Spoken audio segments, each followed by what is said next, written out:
ক্ষমতায় কেউ স্থায়ী হয় না, হোক না সে হাসিনা কিবা খালেদা।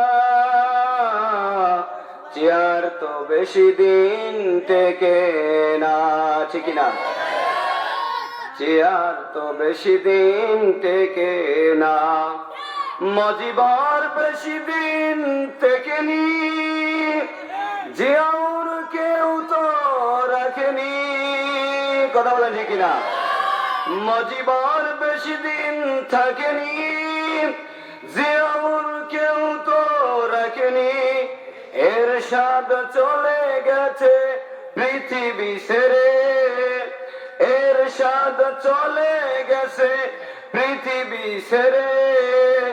তার কথা কেউ তো বলে না, ক্ষমতায় কেউ স্থায়ী হয় না, হোক না সে হাসিনা কিবা খালেদা। চেয়ার তো বেশি দিন টেকে না। যারা বলে কথা বলেন ঠিক কিনা?